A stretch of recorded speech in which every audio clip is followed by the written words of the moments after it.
Hola compañeros, maestra Heidi y algún otro curioso que decidió dar clic en este video.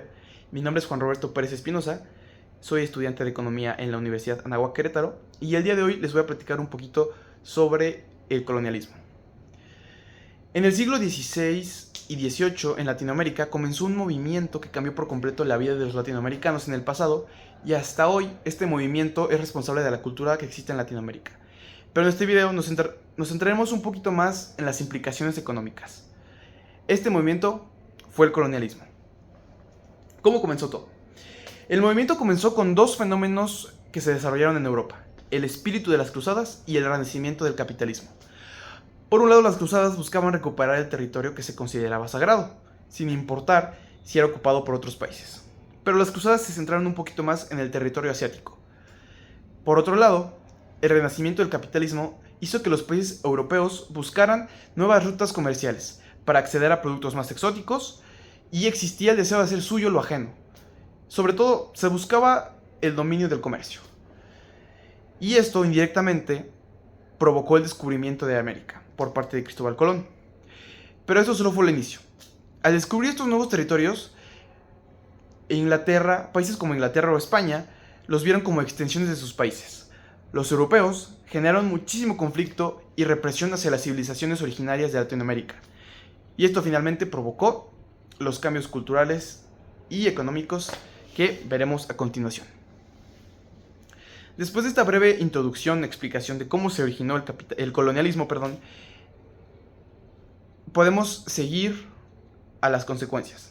Fue una antesala para explicar lo que provocó el colonialismo. En primera instancia, Latinoamérica fue drásticamente modificada. ¿Qué quiero decir con esto? La gran parte de las culturas, si no es que todas, fueron erradicadas por completo o hubo una mezcla de culturas.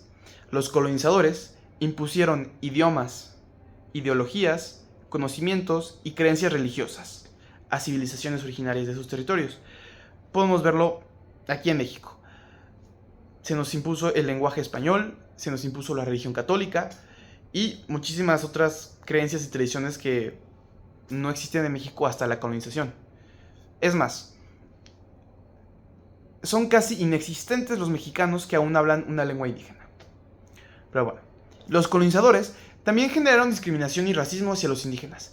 Se les consideraba una raza inferior. Otra consecuencia fue que los colonizadores trajeron consigo virus y bacterias, como la gripe española o el sarampión. Enfermedades para las cuales los latinoamericanos no estábamos listos, no las podíamos combatir y esto nos dejó vulnerables. Ahora, las consecuencias económicas en Latinoamérica comenzaron con la esclavitud que los colonizadores trajeron e implementaron en Latinoamérica, dejando a los latinoamericanos en situaciones precarias. Otra consecuencia económica fue el robo de recursos por parte de los países colonizadores. Estos robaron tierras y recursos a los pueblos indígenas, lo que imposibilitó que pudieran trabajar y generar riqueza propia. Tuvieron que someterse a la esclavitud para sobrevivir. Estas dos consecuencias económicas persisten en la actualidad, aunadas a la discriminación que los colonizadores dejaron. Si bien en la actualidad el abuso y el racismo no es el mismo de aquel tiempo, este sigue existiendo. Miles de empresarios siguen abusando de sus empleados, exigiéndoles trabajar jornadas extremas a cambio de una remuneración mediocre. Miles de personas, como vigilantes, que yo personalmente conozco y he hablado con ellos, tienen que dejar su hogar por temporadas para trabajar en empresas de seguridad donde laboran en pésimas condiciones. Se les da un pésimo trato y además se les paga una miseria. Estas personas no tienen otra opción de empleabilidad derivado de la discriminación que sufren. Misma discriminación que se originó por la colonización.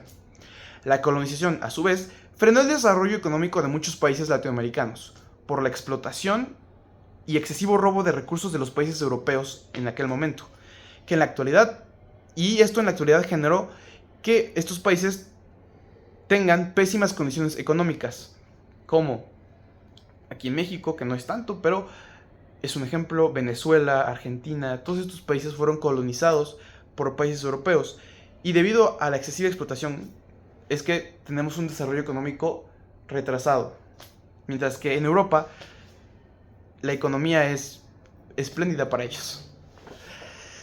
Cabe aclarar que no todo fue negativo, porque los colonizadores también trajeron consigo avances tecnológicos, médicos y científicos. Con esto quiero decir que, si bien hubo muchas consecuencias malas, América, y en general Latinoamérica, estaba muy atrasada tecnológicamente. No había avances médicos, había un par de avances científicos como matemáticos, de astrología, pero genuinamente, y siendo realistas, estábamos muy atrasados en cuanto a Europa. Entonces, finalmente me gustaría acabar con esta pequeña reflexión, que no tiene caso guardar resentimiento a estos países. En la actualidad, evidentemente, porque ellos pues no fueron los responsables de esto, fueron sus antepasados los que generaron las consecuencias de hoy en día. Entonces, no tiene caso que guardemos odio hacia españoles o hacia ingleses, porque pues finalmente ellos no tuvieron la culpa, ¿no? Entonces, tomemos lo bueno y trabajemos en conjunto para mejorar lo negativo que nos dejó este movimiento. Sin nada más que decir, les agradezco por regalarme unos minutos de su tiempo y espero que hayan encontrado interesante el video.